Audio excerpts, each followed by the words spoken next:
All right, welcome back everyone to Healthy with Nicole. I'm so excited to have today's amazing guest who I found her work about 5 years ago as I embarked on my healing journey of ulcerative colitis.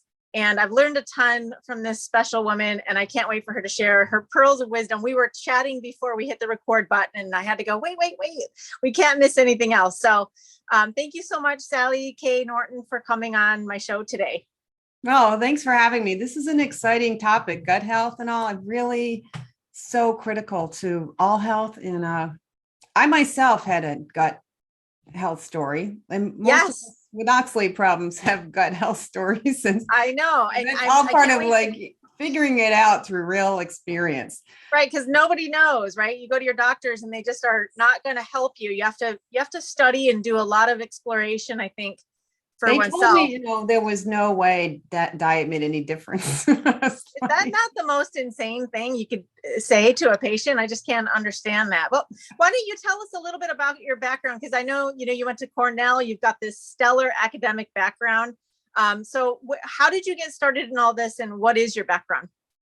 Yeah, so I've been interested in sort of health promotion stuff since forever. And in 7th grade, I saw this film strip that made me convinced I needed a degree in nutrition, because nutrition was going to be the key to whether you had a happy life, whether you were productive, whether you got cancer, whether you got heart disease. And like, oh, keys to the kingdom, what you eat matters, So off I went to learn from the greatest at Cornell. And I carried on and worked in public health after that, and did, community-based work initially, and then went back for my master's degree in public health at UNC Chapel Hill, and worked in integrative medicine after that. I was focusing on healthy aging, because healthy aging is all part of this spectrum of health promotion. And we treat later life older people as if they're not people anymore and they have different needs. But we all want to be independent and happy and feel good and have some say about our lives and not be locked up in an institution. So being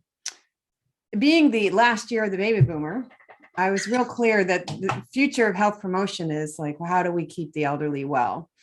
And I got very involved in integrative medicine and helped to run, as the project manager, a big NIH funded, what we called CAM at the time, which is complementary and alternative medicine grant, to try to bring awareness of lifestyle and holistic and other traditions in healthcare to the training and education of doctors, nurses, pharmacy students, maybe public health and dental students, and ongoing education for doctors. Like, okay, the consumers here, and this was 22 years ago, consumers are turning to nutrition when they get cancer, and massage, and Tai Chi, and lifestyle things, acupuncture, and traditional systems like Ayurvedic medicine.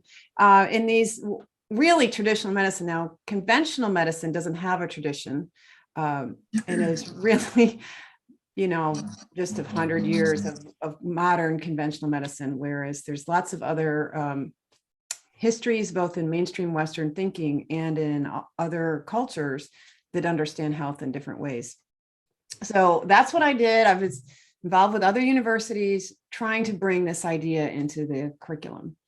And I carried on and left UNC after a while and started writing research grants, which we did at UNC. So I worked in lots of different aspects of health and health promotion and public health, and research development, and helping people write research grants, faculty members write their research grants, and pull together the science and the science description and the application and the administration of research grants. So I've been doing all these different aspects in public health. I worked in poor communities in rural North Carolina, and poor communities in urban Cleveland, and in medical schools and academia for my career. Yeah.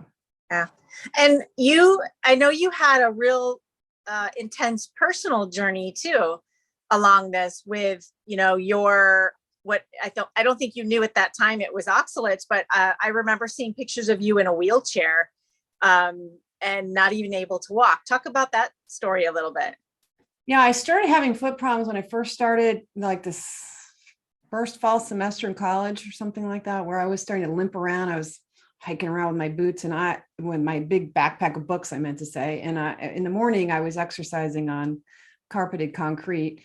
And that lasted a long time. I didn't get properly diagnosed because, the doctors dismiss 19-year-old females as like hysterical, not really having Right. And it progressed. So I developed problems in both feet that caused me to have to leave on a medical leave of absence from Cornell for 4 years. And during a lot of those years, which it ended up being about an 8 or 9 year saga of a disability with the feet that then lingered with another 30 years of not great feet that suddenly got better within months of me changing to a truly low oxalate diet just around the time I turned 50. Yeah. And what was was there a turning point where you discovered that I'm being poisoned by oxalates and this is causing my problems? Yeah, I had multiple insights like, oh, diet is affecting this. And that the first insight was back when I switched from a vegan diet and started adding sweet potato to my diet to replace the wheat that I was now intolerant of and the legumes, which I had overdone in my vegan years.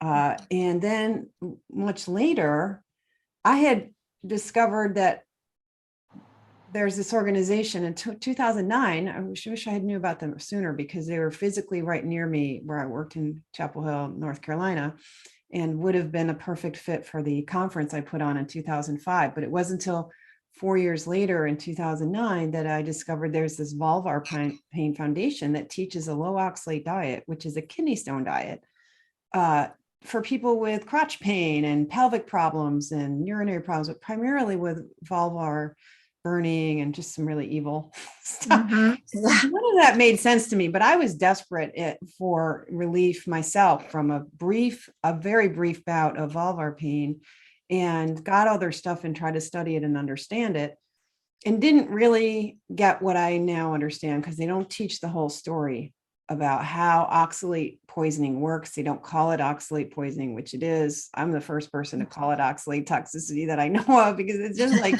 so not understood in the modern mind. It was much more understood in the 1840s than it is now, and was up through the 1940s. It's not like I've invented anything and has been in the science for a long time. We're just missing it. So my revelation was after I now knew when I was eating high oxalate foods. So I took the Vulvar Pain Foundation and their data testing of oxalate in foods to give me a better sense of when I was eating oxalates or not. And I went on this experiment of eating kiwi every day and a celery juice mixed with other, lettuce and so on, to try to fix my gut problems because I had this chronic bloating and inflammation that looked like SIBO that wouldn't go away. And it was clearly, in my mind, related to a sleep disorder. That the sleep disorder, I had fibroids, bleeding, needed hysterectomy, all that stuff caused me to quit my job. My career ended in 2010 because I was so fatigued and sick and could hardly function. And so it wasn't until like 2013, now the VP Foundation had taught me to think about when I'm eating oxalates or not. And I added those kiwi in to try to fix the sleep disorder so I could bring back a career and have a life again. And lo and behold, I recreated the arthritis that I had had during my vegan years in my 20s eating this kiwi. And I thought, holy cow, I'm laying in bed at night. I had been getting stiffer and stiffer over the course of eating this kiwi. And then the arthritis came back with like, oh my God, not that again. No, please. And I'm like, oh my God, you mean I've been in arthritic pain since I was basically 12, which got very debilitating in my 20s. During that same time, my feet were completely debilitating. And I was like, oh crap, now I have to do this stupid low oxalate diet for real because I have to deal with my arthritis, but I'm trying to fix my sleep disorder. So I was not happy about it. And then I did it because, arthritis is not good. And lo and behold, clear evidence that I'm now sleeping better within, I would say, 10 days. And so on and so on. And this long list of things that I've been struggling with for decades started to just sort of abate in just shocking ways. And then I found myself at a wedding in June. My husband's nephew was getting married, and I'm in these pretty serious heels, which I never could wear heels because of my ongoing foot problems. I stayed in those heels for like 7.5 hours. I'm like, wow. Who is this? My feet are finally working. And I'm 50 at the time. Success. Wow. So I think that's a great story. And I think when we go through these kind of personal journeys, it's what really pushes us to go beyond what's there and like search and really dig for answers. That was what happened with me as well. It forces you to just desperately find the answer.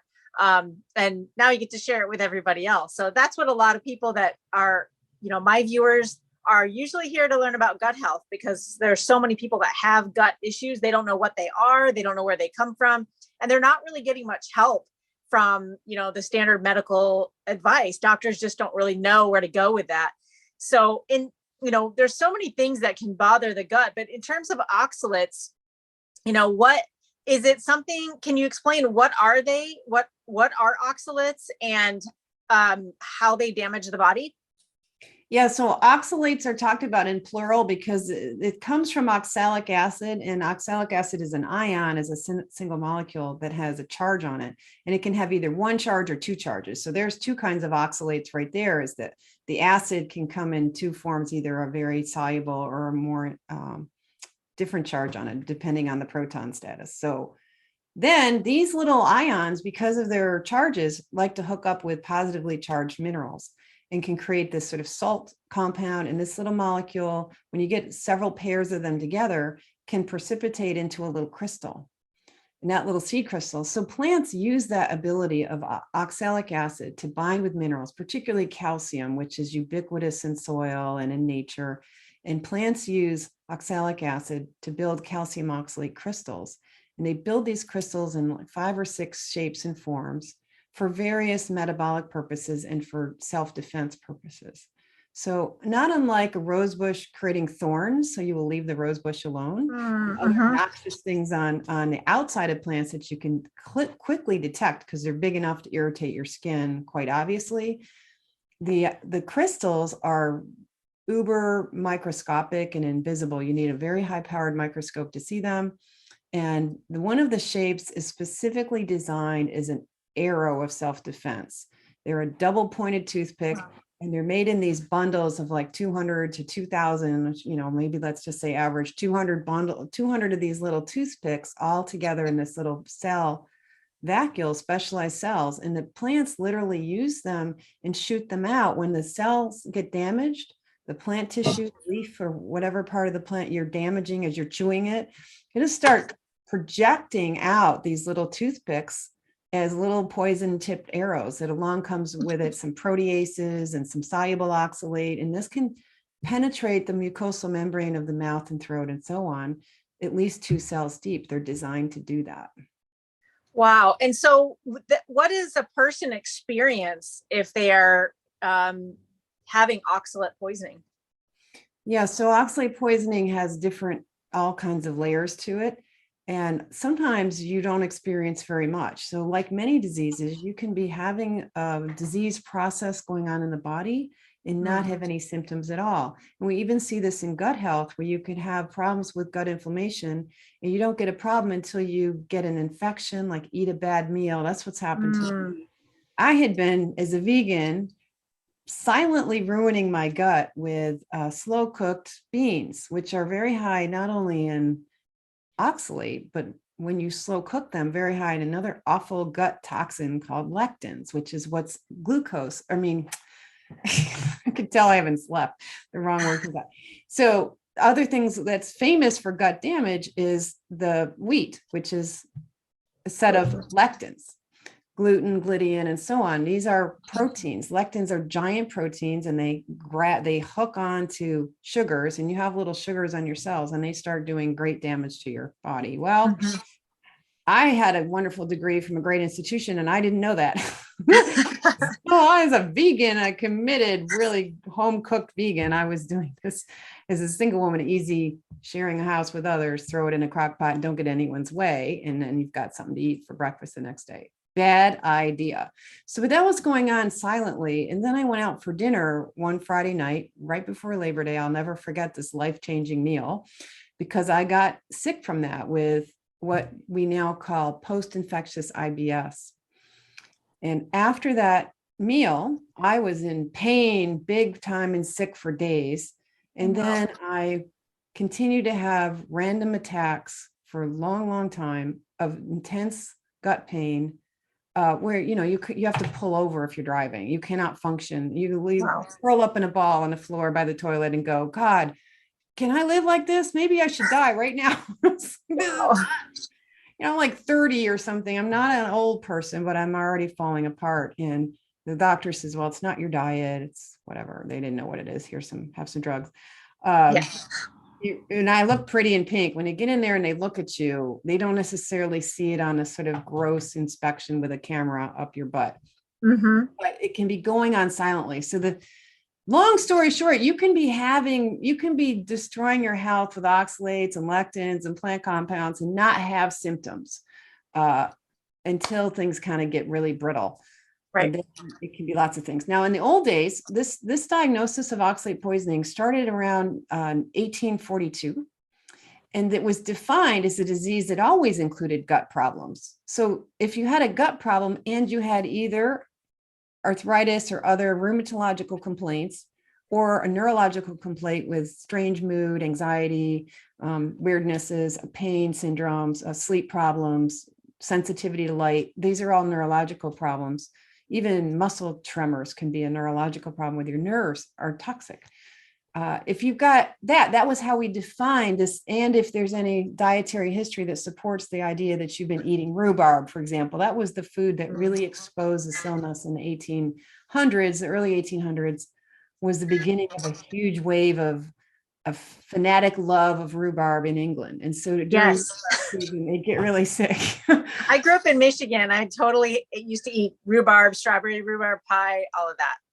I grew up with rhubarb growing behind the garage, and we would eat it raw as kids. And my mom made the best rhubarb, what is it called? Crisp. Rhubarb crisp is delicious. I love that kind of stuff. Fruit desserts were very big in my family, and I was a great eater. So you can start early on high oxalate foods. Yeah. Easy to do. Yeah. Yeah. So I don't think people realize, that they're trying to eat healthy. I'm going to give the air quotes there because so many people think that vegetables equals healthy. And I know that was my thinking for a long time. And there's certainly a huge push now to this plant-based, eating. Do you think that this is, and I love that you mentioned that you're silently damaging your gut, because people will often say, well, I eat this or that and I have no problem. But they may just be brewing a problem. They just don't know it yet. But do you think that this is why we are having an explosion of chronic disease, and especially with mental health? And I think a lot of it is due to the last couple of years of trauma. But before that, even there was an explosion of mental health disorders and all kinds of things. But do you think that that's tied to the oxalates and all this plant eating?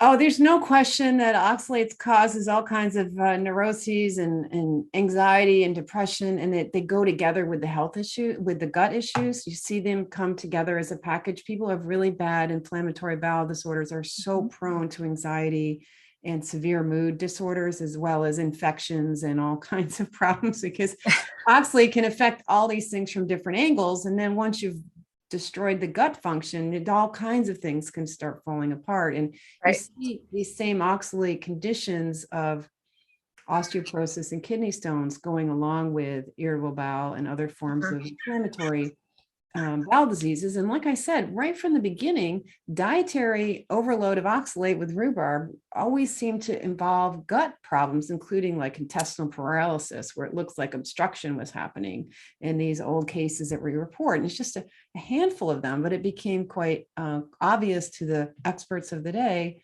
that gut health was a principal sign of oxalate damage. But we also see the connection between oxalate and gut health problems in the case of genetic oxalate poisoning. So there's this condition called primary hyperoxaluria. There's different forms of it, and there's many ways in which the genetics are wrong, and your liver cells and some other cells are overproducing oxalic acid in your metabolism. So they fill up with oxalate crystals, and because oxalic acid is coming from their own metabolism, and those patients are also very prone to intestinal problems. It's most common symptom they have in addition to kidney stones. And that's not even the stuff you're eating. But of course, those patients are also eating oxalates, which comes in things like potatoes, peanuts, whole wheat bread, and bran, and then standard vegetables and vegetables that are now really popular, like the spinach. These are all high oxalate foods. So you add internal oxalic acid and food oxalic acid. This is a really deadly mix. And so gut health is also associated with them. And the other, real obvious thing is that a lot of us finally get relief from gut problems when we take oxalate out of the diet. Yeah. I know that there's most of the clients that I work with, almost everybody comes in with some sort of inflammatory bowel, and almost all of them have come from a diet of, random things like that. And a lot of them from a heavy plant-based diet. So I think that it's no question. And when we take them out, even temporarily, people get almost immediate relief. So it's the day-to-day irritation of plant foods is really profound, right under our noses, and we can't see it. And yet you see it in retrospect. I have people DM me and send me messages all the time saying, now you've got me thinking, and I realize my twin sister or my best friend or this woman that I adored, these young women and people who are on these plant-based, healthy, organic diets, dying early of colon cancer. Yeah, just so crazy. Young mothers with infants in the house dropping dead of colon cancer who are eating an organic plant-based diet. So you have to, academia won't do this apparently at the moment. They're not in the mood to acknowledge the fact that that's evidence that a completely plant-based diet isn't saving them from cancer. And it's also evidence that cancer is associated with a diet like that. Those are just considered antidotes, but they are also counterexamples to the narrative. But no one's entertaining the counterexamples or collecting them or using them as a body of evidence to investigate. But we have the body of evidence about the mechanisms of how oxalate damage is occurring to the gut and other systems. Well, I'm sure there's probably some financial interest there that affects whether or not those things are studied or not. I feel like it's definitely politically charged, pushing certain diets. There's funding into plant-based diets. There's a lot of money in agriculture. There's people that benefit from that, not for their health, but financially. So, but it's more than financial. It's more about the sociology of the human animal. Whereas your group is going to pull you to conform. And the way you conform in research is you have to do research that will get funded. And so whoever's supplying the funding outlines what they want to study. And what they want to study is based on whatever bias or agenda they have. And then you've got the people who need to review your proposal when you say, well, I want to study X, Y, and Z.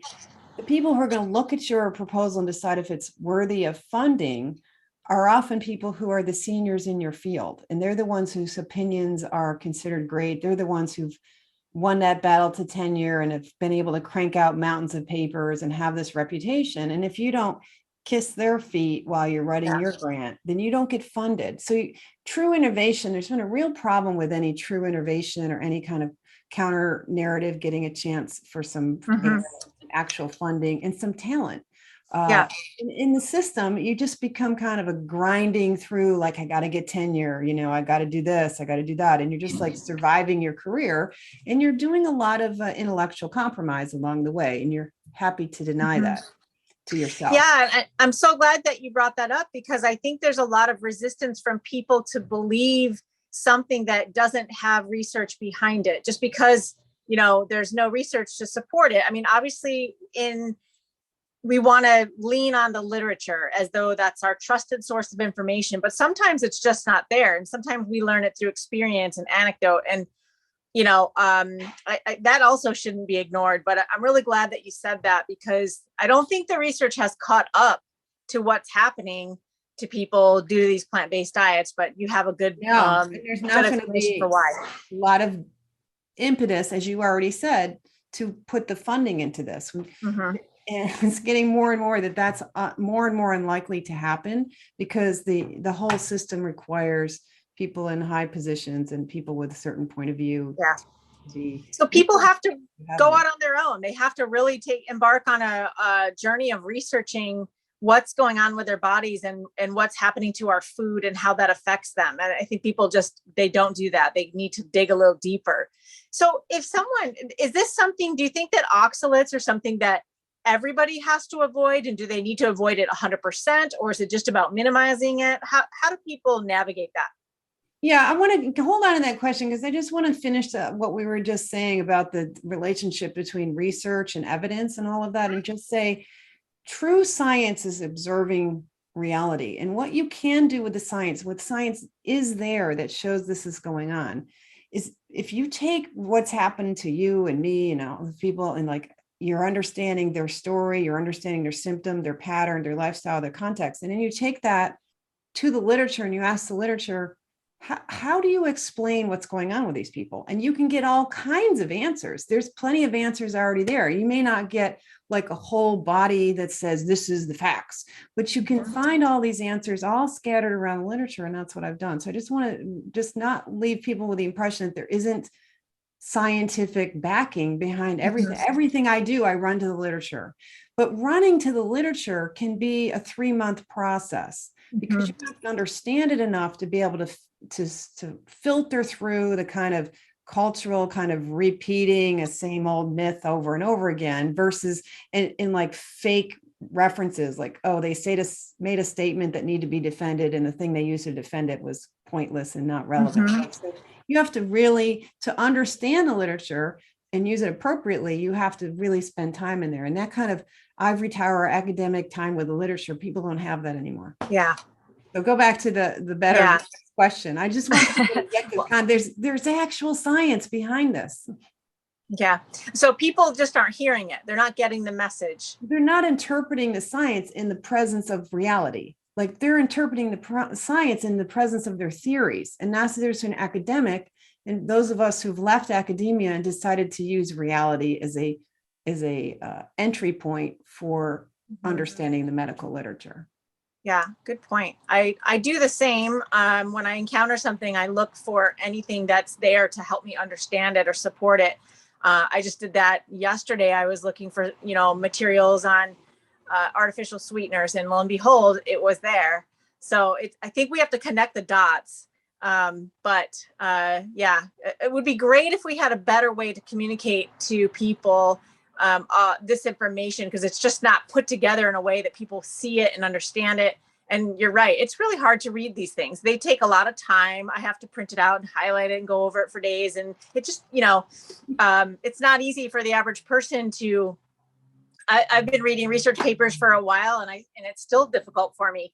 But for the average person that doesn't, clearly, they're written in gobbledygook and passive language with all kinds of, lingo and constant abbreviations. You're like, everyone uses a different abbreviation for the same thing. And you're like, where did they put where the abbreviations are? I could spend a half an hour trying to figure out what an abbreviation is because it's not even obvious, and it's not. It's ridiculous that what gets printed as a grown-up adult professional writing is pretty bad. Yeah, and the average person just can't read it. So that's kind of my goal, is how can we, giving people the information so they don't have to do that research, and we can give them the nuggets to make a change today. What do they need to do? Is it a matter of finding the oxalates in the foods you eat and completely eliminating it, or are people just able to reduce? Yeah, this is a really important question, and completely eliminating oxalate from a high oxalate diet is probably a very bad idea. Jumping off a big cliff with no catch at the bottom, you splat, you can get yourself into trouble going too low too fast. So that's nice because you can be a little bit ignorant and go, oh, okay, no spinach. And then, oh yeah, no almonds. And then like, oh yeah, I can't do the buckwheat pasta anymore. And oh yeah, these low gluten foods are actually high in oxalate. And then, oh my God, chocolate too. And then peanut butter too. Oh, potato chips, like one at a time, you can start working them out, but you don't have to like suddenly go off the cliff and just do it. And what about for kids? I know that there's a lot of people feeding their kids plant-based diets, and, and you mentioned you can't just cut them all out because that can be dangerous. But for parents that are feeding their kids, all these sweet potatoes and almond milk and spinach smoothies, what do you recommend as far as getting kids, less exposure and while not putting them in danger of heavy dumping. Well, I please beg every pregnant woman, every parent of a young child to please learn about oxalates, and even just entertaining yourself on giving your kid tater tots. This is a dangerous behavior. So I wish people would be open to this. And the ones who are, you definitely need to be giving kids animal fats. That this is in protein from animals. This is really important nutrition for young children. And the high oxalate foods are devastating to their short-term and long-term health, affect their brain development, their smartness, their bone structure, their height, their, you name it, their ability to learn and grow and thrive and to be happy children. So the beginning with them, some kids are, I mean, you can be born with an oxalate problem. If your mom was keto and eating keto bread her whole pregnancy with almond flour, or breastfeeding with all those foods, and you as an infant, you can be in trouble. And kids do dump, even young children, they'll get fussy, they'll have some bad days, they'll get diaper rash, kind of like red rashes on the vulva or whatever. And if the parents don't know what's going on, they're going to have a difficult child too. That's the other thing. A sick child is a tough child. They keep you up at night. They're crying a lot. They're fussy. They can be irritable and hard to work with. And before they're verbal, it's just so exhausting. Yeah, they can't tell you what's going on, so it's hard to troubleshoot. Yeah, I remember those days. Well, how does someone know if what they're experiencing is related to oxalates or some other toxin or thing that is in our food or environment? Yeah, this is a tricky one because there's no good test. You can't just test 1 or 2 urine tests and have an answer. So you do have to go based on if there's inflammatory bowel disease of any kind of leaky gut, you're going to be a hyper absorber of oxalates. So even a mild diet, but that context of some of these high oxalate foods, and I don't know people who don't eat potatoes, peanuts, nuts, spinach, beets, whatever these days. Yeah. I mean, available all the time. They're standard food. When you go into the hardware store, they have chocolate laced peanut confections all by the hammers and nails. Like you can't even check out anywhere without seeing peanuts and chocolate and nuts. So everyone's eating these. So if that in that context, then you change the diet. This is a really most diagnostic thing you can do is change the diet appropriately, and then look for signs that your body's responding. Oftentimes there's an immediate immune response where you get a rash or some weird thing, or you suddenly feel really great and some things just really shift and suddenly you're calmer, you're sleeping better, aches and pains are less. But we can see the body trying to get rid of the accumulated oxalate because these crystals that form now, so you're eating acid and crystals. The acid gets in your blood. In your blood and tissues, eventually is likely to hook up with calcium, magnesium, iron, and other minerals. It forms these calcium oxalate crystals in areas where there's cell debris, causes them to precipitate out, and other infections, inflammation, those kinds of things. So in those fragile tissues and tissues with turnover that you use a lot or whatever, or has a lot of calcium, you're going to get crystal formation. So when you quit eating the oxalates, the body starts purging some of this stuff. And that's what you meant by dumping. Yeah. And that purge you can see it sometimes. You can see it as a cloudy urine, which is crystalluria, which is lots of calcium oxalate that's slightly clumpy. And so it gives a kind of cloudy look because the light beams running into that toilet are not crossing through that cloud of crystals. So the cloudy urine can be a sign, oh, you went off oxalate and you still have cloudy urine, or you got it for the first time. That could be oxalate coming out of your system. Or you get the same with the stools. If you get hemorrhoids, burning rectum, burning anus, scratchy stools, this could be oxalate coming out of the body. Some people get extra tartar on the teeth. That's when the blood levels of oxalic acid go up. You get more tartar on the teeth, or you get really clumpy, gritty eye dust in the morning that sticks to your eyes and your bones up here. Interesting. So there's ways to see this stuff kind of coming out of the body. And that will give you it's often a nice thing to correlate with if the body is moving oxalates out of tissues. There's often inflammation type symptoms that involve pain and neurological sort of toxicity and inflammation that causes mood disorders and despondency and negativity and irritability. So if you're feeling off, mentally not sharp and emotionally fragile, and you see cloudy urine, that combination tells you that you've got some oxalate or some kind of inflammatory oxalate related thing going on. And this often happens in the wake of changing the diet to low oxalate. Okay. All right. That's really good to know. And are there people that are more sensitive to it? Like ancestrally, are there certain populations that are more sensitive to oxalate than others?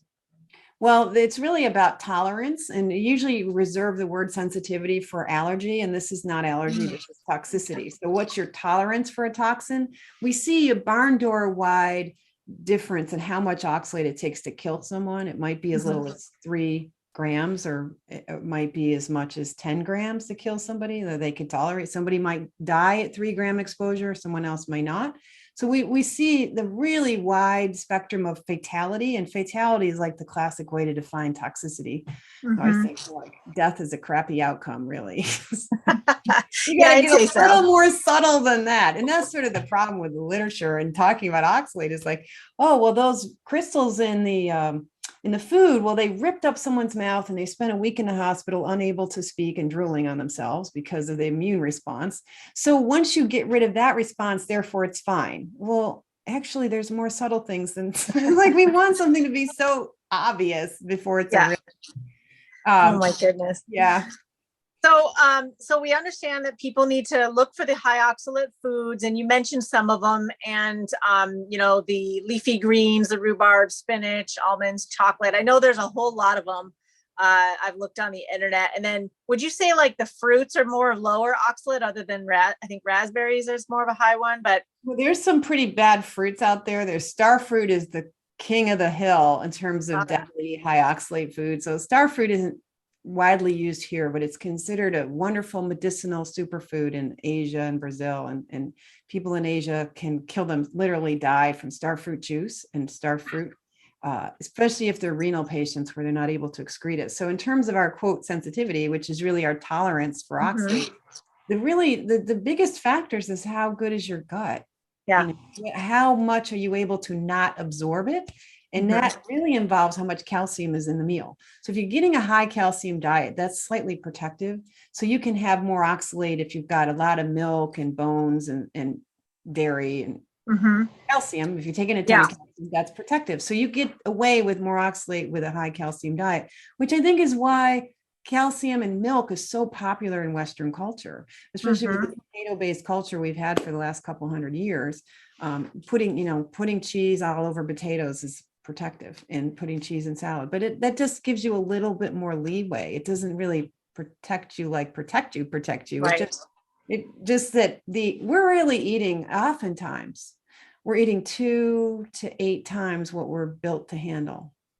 Wow. And if you've got a lot of calcium, you can handle the 2 to 3 times what we're built to handle, but you can't handle the 8 times, no matter how much calcium you take. So that's another kind of, oh, well, we eat calcium, we're fine. Like, oh, it's out by my calcium. Well, balance requires like a certain kind of understanding of one thing is too heavy, and the oxalate consumption right now is too heavy. So the other thing that increases our susceptibility to oxalates is our ability to get rid of it and handle it in the body.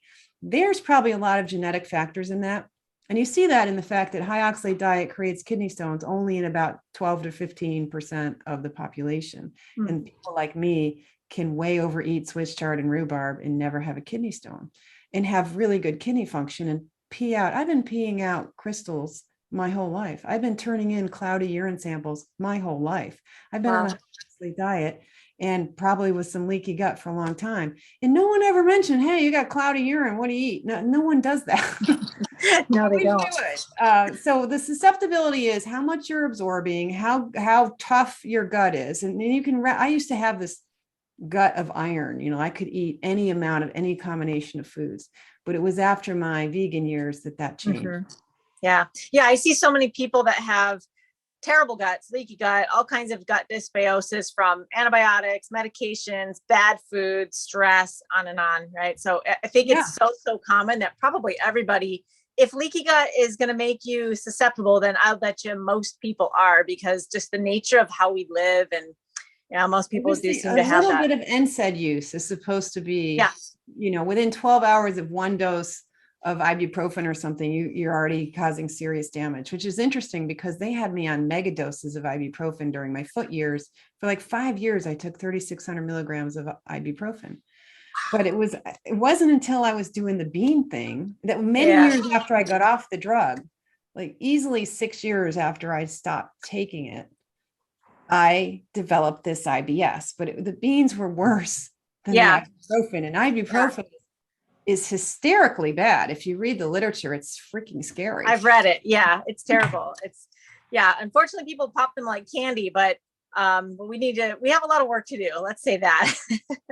And, speaking of these beans that people call superfoods, you've got a book coming out, and I believe it's in December. Did you want to talk about that? Yeah, it's called Toxic Superfoods, and it does exactly what you were saying before. It takes all this science, a lot of it, and condenses it down to a pretty short story that explains many angles of this in an accessible way with enough, hundreds of pages of references and enough of gravitas in terms of where it's coming from. Because I don't say something that I don't think is true based on a third party's opinion. Like none of this is really opinion.